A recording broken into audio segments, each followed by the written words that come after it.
Greetings, everyone, and welcome to our presentation on Backcourt Rules, National Federation of High School Rules. This presentation is part of our three-part series this week on the Backcourt Rule in National Federation of High School Basketball Rules.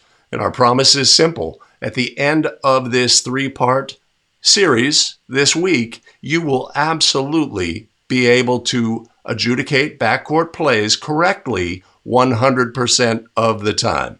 That is the guarantee. So today we're getting started with a masterclass on the rule itself. Let's get started right now. Greetings again, everybody. This is Greg Austin with abetterofficial.com. We craft video to help basketball officials get better and take control of their officiating career. Welcome to the masterclass today on Backcourt Rule in National Federation of High School Basketball Rules. This is exclusively related to National Federation of High School Basketball Rules. I want to start today with a story.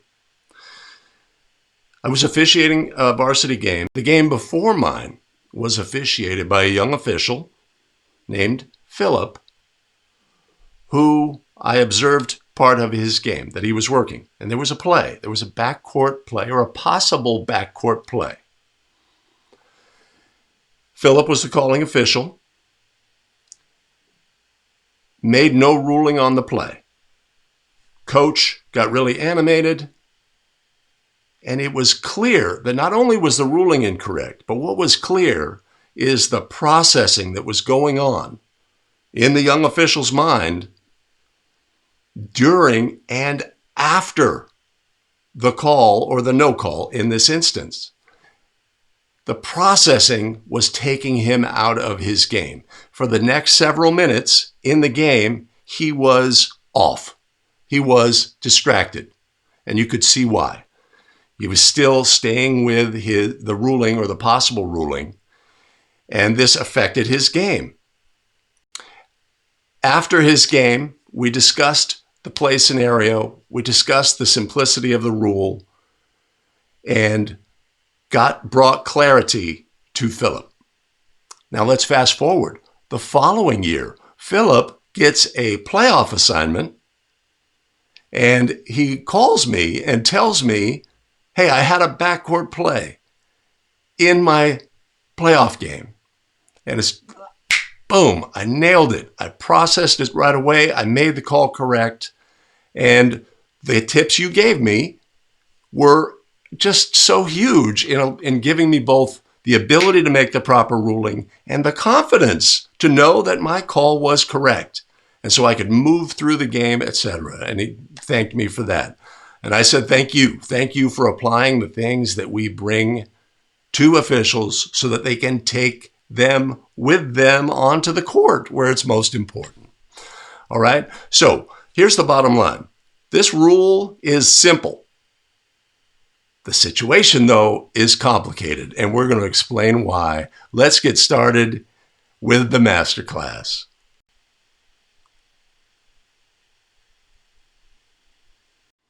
Welcome to never miss another backcourt call, ever. Purpose of this masterclass is to give you a full and complete understanding of the National Federation of High School Basketball Rules and make it simple. Simplify, clarify, and amplify so that you can take the rule with you onto the basketball court where it's most important. In this masterclass, you will learn all of the facets of the backcourt rule itself. We will learn why there is potentially confusion, how to get past that, and stick around to the end of the video, and I'm going to give you a tip that will amplify greatly your ability to be comfortable and confident on the court making these rulings. Our goal is accurate and confident rulings. One of the essential nature of a backcourt play, where it could be a violation, it could not, is, and that's one of the factors in the complexity, is that nobody knows. The coaches don't know, the players don't know, the fans don't know the rules for backcourt in National Federation of High School Rules. They think they know. They think that when they see a play near the division line where something funny happens, that's got to be something. They think that. We make an accurate ruling, we're going to get energy, right? Oh, that is a violation. That's not a violation. If we make an accurate no call, there's going to be energy. Oh, that's a violation. That's not a violation. That's just the nature of the beast. We have to understand that. We have to expect that. So, why are these calls so difficult? Let's start there. Why are these calls so difficult? They're just a call, but they're different. Why are they different? Let's take a look. Let's think about an out-of-bounds call. That's also a call we make in the game. But what's different about a backcourt call and an out-of-bounds call? On an out-of-bounds call, like in this instance, let's say the player here is touching out of bounds. His foot is out of bounds. His hand is on the ball. As officials, we are able to make an accurate ruling in an instant. We do not need to know who had whether or not there was team control by either team. We do not need to know who touched the ball last prior to this out-of-bounds scenario where the player is falling out of bounds. We don't need to know anything. We simply need to know is that player is touching the ball, touching out of bounds. They have caused the ball to go out of bounds. So now let's imagine that same play occurs at the division line. Player is touching the ball and their foot is in the backcourt. Simple call, right? In an instant, right? Well, wait a minute. Backcourt calls are different. Why are they different? Because other conditions have to be met in order for there to be a backcourt violation. For that out-of-bounds violation, no conditions have to be met other than contacting the ball out of bounds. Simple, straightforward. Backcourt rulings are different. We need to know a few things. We need to know whether that team had team control on the court. We need to know if they were the last to touch in the front court. And we need to know if they were the first to touch in the backcourt or after the ball had been in the backcourt. That's a challenge. That's a challenge to make those rulings in real time. We're officiating in the moment, right? We see the player touch their foot, touch the ball, but we have to have some recollection or some awareness of the other factors. If any of these factors are not present, there is no violation. So that's one of the clear challenges that we face with the call. It's multi-layered. Multiple conditions have to be met. Another issue presents itself is the rules at different levels. Now, if we think it through, all the stakeholders in the game are fans of basketball. Players are fans of basketball. Coaches are fans of basketball. Administrators are fans of basketball. Our table crew is fans of basketball. Our crew is fans of basketball, and we are fans of basketball. We watch basketball. We watch NBA basketball potentially. We watch collegiate basketball potentially. We watch international competition potentially. All of these different levels have potentially very different rules when it comes to backcourt. This is a huge factor. It clouds everybody's perception. All the stakeholders saw that play in college, in the Final Four, and it wasn't a backcourt play, and we just had the same play, and it is a backcourt violation. It makes no sense, right? But their job is not to know the rules. It's our job to know the rules. So at other levels, we have NBA, we have national collegiate officiating on the men's side, we have NCAA on the women's side, and we have FIBA. We have different rule sets. Everybody's perception is affected by these. We have to know that, and we really have to know if our own perception is affected by these other rule sets, because they are potentially very different. Another problem is National Federation of High School rules changes. Several years ago, National Federation of High School, in an effort to speed up the game, said, hey, if we're going to have a foul during a throw-in situation, let's not make it a bonus free throw situation anymore. Let's just say there's team control during a throw-in, and that way a foul that occurs will be a team control foul, and everything's simple. We'll keep the game moving and speed things up. That was the goal. What was the result? Officials, confusion, right? It led to confusion, whether intended or not. It's unintended consequences. Officials started ruling backcourt plays on a throw-in situation because there was team control during the throw-in. But this does not affect whether or not a backcourt violation occurs, but understandably, some officials did not get that correct. And we just have to recognize that. So, unintended consequence of the rule change that gave team control on a throw-in. As a preface, we're going to have team control on the court in order to have a backcourt violation. So we had a cascade of unintended consequences as a result of that rule change. In 2007, there was an erroneous rules interpretation about a backcourt play where the defense in the front court batted the ball, offensive player in the backcourt caught the ball in the backcourt, and that was ruled in the interpretation to be a backcourt violation.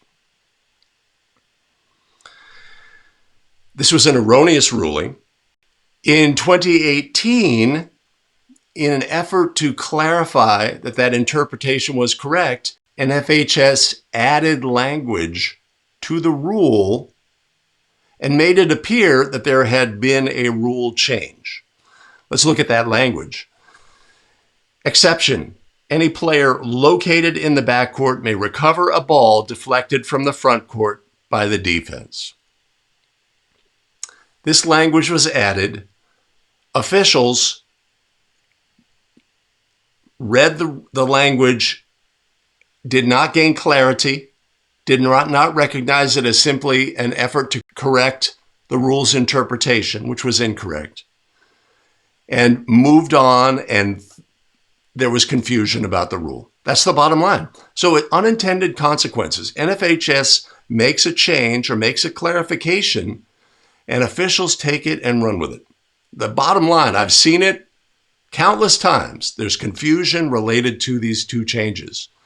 If we, though, go back and just understand the simplicity of the rule itself, then these issues are not a factor. That's what we're going to do now. We're going to move on, take a look at the rule, and recognize that the rule itself is very simple. The situation, though, is complicated. When I say the situation, I mean making real-time decisions on the court. Theirs is complicated. All right, let's go. Obviously, what's absolutely essential is to have team control on the court. How is team control on the court established? It's established with player control on the court. We know by rule that player control is established by a player holding or dribbling the basketball. Until that happens in a throw-in situation, after a rebound, until that happens, we do not have team control on the court. It's essential that the offending team must be the last to touch the basketball in the front court. And finally, they must be the first to touch in the back court. Let's now take a look at the rule itself. National Federation of High School Basketball Rules 9-9, Backcourt. Rule 9-9 has about 165 words, 3 articles, the legalese of the rules book. You may be comfortable with the legalese of the rules book. It may be a little bit of Greek, but we're going to break it down. The rule itself there's a rule itself, and there are two exceptions to the rule. Important to understand that. We need to dominate the rule itself. The rule itself. A player must not be the first to touch the ball after it has been in team control in the front court if he or she or a teammate last touched or was touched by the ball in the front court before it went into the backcourt. Went to the backcourt. Let's break it down. A player must not be the first to touch the ball. So let's create a formula that we could take with us onto the basketball court. A player must not be the first to touch the ball becomes first to touch backcourt.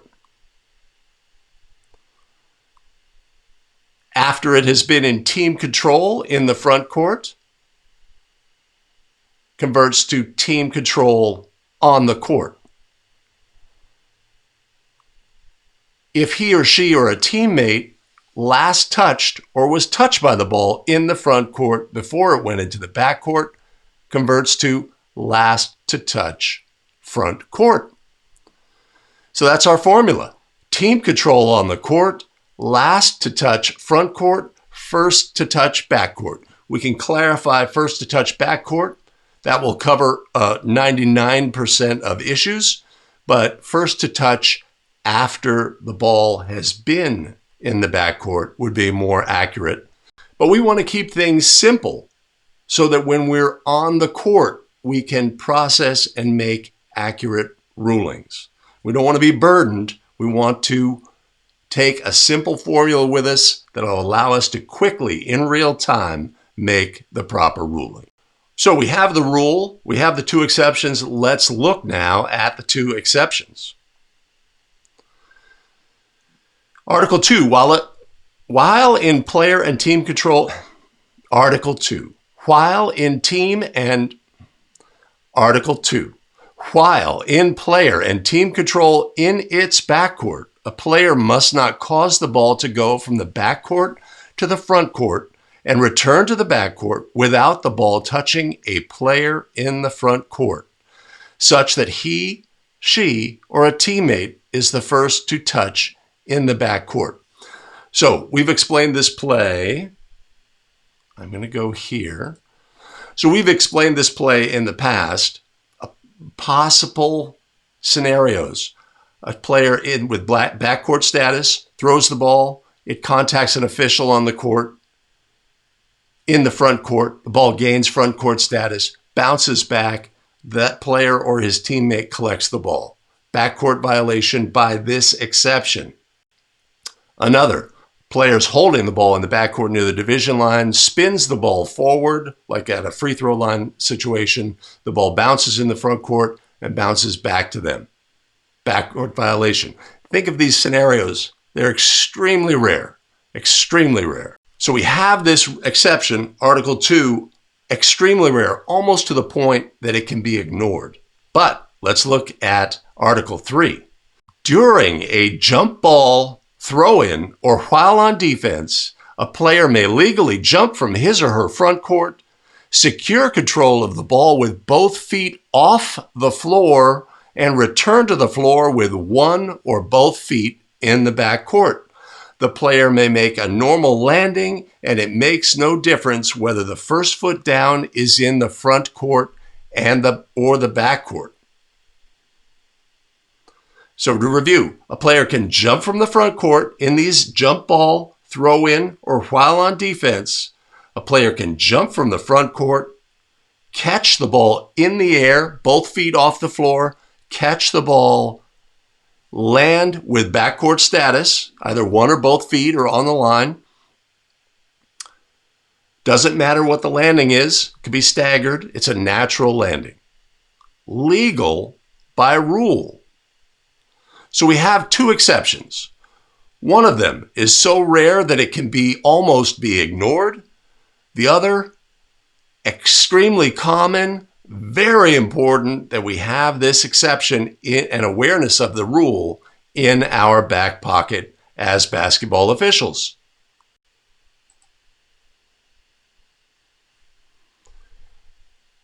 And that is Rule 9-9, backcourt in National Federation of High School Basketball Rules. All right, so we have the rule.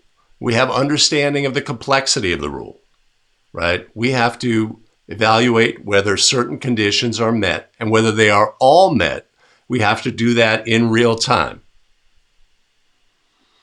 But you now have the basic knowledge, right? The question now is we have to take that with us onto the court and make application. In real time, there are obvious challenges, right? We may be super concentrated as trail on a on-the-ball matchup. Something happens. Now we have a play at the division line. We may have lost track or disconnected with, do we have team control on the court? Are we sure that the offensive team was the last to touch the ball? The defense, or our offensive team was then the first to touch after it had been in the backcourt? Are we sure? There's challenges, but understanding the rule is the first step. Making real-time calls is more of a challenge. We have to recognize that. But the more that we look at plays and apply our simple formula, that gives us our chance for success. Now, remember at the start of the video, I said stick around. I'm going to give you a hint about how to be more confident in your rulings. Here's the deal. We recognize that backcourt plays are potentially complex and require processing time. They do. We may be able to make a call in an instant on a super obvious play, but if it's less obvious, it may take some processing time. Here's the deal. Even though it seems like an eternity since the ball was touched in the backcourt, you have permission to make the backcourt call late. It's going to seem like forever. It may just be 1 or 2 seconds. But as we know, as basketball officials, on the court, 1 or 2 seconds can seem like an eternity. Make the call late, right? If you're on the court, you recognize that you are processing on the play, that the game has continued, you're still processing on the play, you make the decision, you know the accurate ruling, make the call. Make the call. Enjoy it for what it is. Remember, call, no call, what do we expect? Energy, coach, fans, players. Oh, you can't call that so late. Oh, right? We expect that. Revel in it. Enjoy it. Call correct. Recognize that it's late. Coach says, that call was late. That call was late. That call was great? Yes. Yes, coach. Yes, it was. Right. Some variation on that. You have permission. Don't feel that I know that now that the ruling was accurate, or that what the accurate ruling was. Enjoy it. Enjoy the moment. Make the call. Get the call right. That's what we have for you. Remember that this masterclass is the first of 3 parts this week with a better official. We have our masterclass today. We will have on Wednesday Basketball Rules Expert Live. What are we going to look at? We're going to look at backcourt play scenarios and apply our simple formula to all these plays and see how they fit, how we can apply the formula, make things simple, learn to do it in real time, right? Initially, but here's the deal. At the end of this week, you will have the ability to look at any possible backcourt play in National Federation of High School Basketball Rules, any play, and make the proper ruling. You may have to watch it 1 time, 2 times, 3 times. You may need to take time to say, okay, let's think about this, our formula and the exceptions, right? But you will be able to properly adjudicate the play. So join us on Wednesday for Basketball Rules Expert. Join us on Friday for 5-Play Friday, where we're going to look at what? What are we going to look at? Backcourt plays. At the end of the week, you will be an expert, and may all your future backcourt rulings be correct. Take care.